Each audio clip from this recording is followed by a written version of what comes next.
ওযুর ফরজ কয়টা পাইছিলাম বলেন তো? ওযুর ফরজ কয়টা? 60টা। ওযুর ফরজ কয়টা? 60টা। কি কি? সমস্ত মুখমণ্ডল দুনো হাতের কোণে সহ, মাথা, দুনো পায়ের টাকনো সহ দেওয়া। এটা হচ্ছে কি ওযুর ফরজ। কেয়ার ফরজ? ওযুর ফরজ। গোসলের ফরজ আমরা কয়টা পাইছিলাম? গোসলের ফরজ কয়টা? জাকির ভাই কোন তো দেখি গোসলের ফরজ?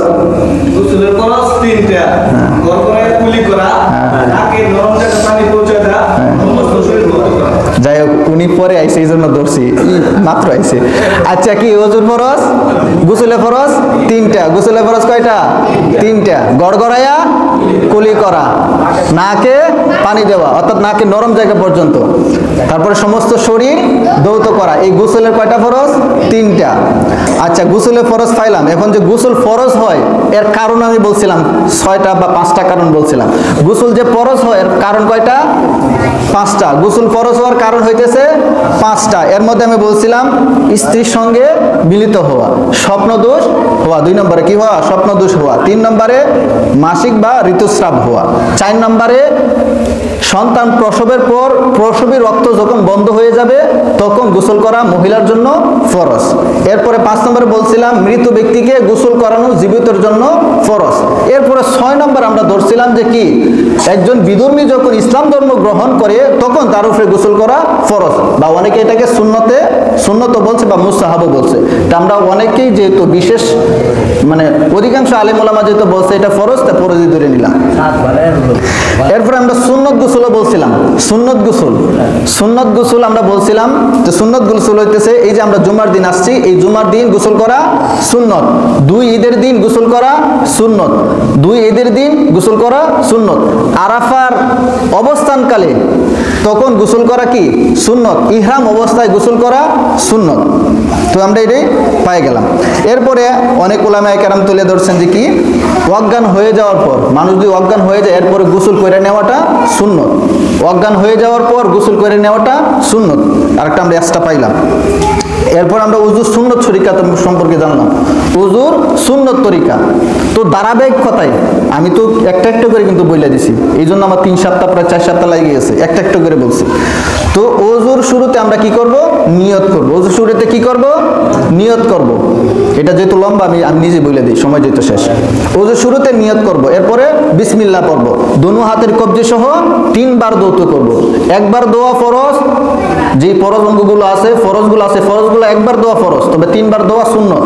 তা আমরা প্রত্যেকটা অঙ্গ যেহেতু রাসূল সাল্লাল্লাহু আলাইহি ওয়াসাল্লাম হাদিস থেকে আমরা পেয়েছিলাম যে কি প্রত্যেকটা অঙ্গ তিনি 3 বার করে দইতেন, সেজন্য আমরা 3 বার করে দেব।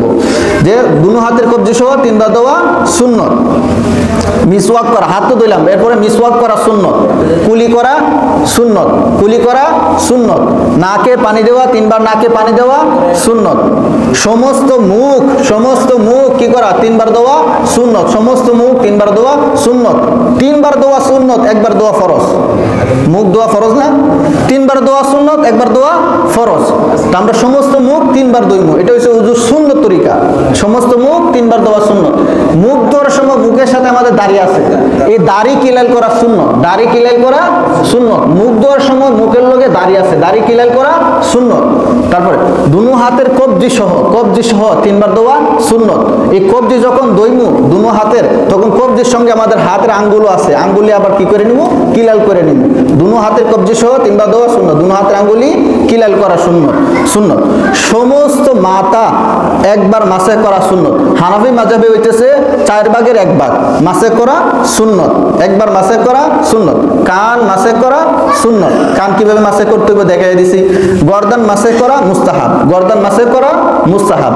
অনেকে বলছেন গর্দান মাসে না করলে চলবো, তবে গর্দান যেহেতু একটা আমল আছে, দলিলও আছে, সেজন্য আমরা গর্দান মাসে করা মুস্তাহাব ধরে নিলাম।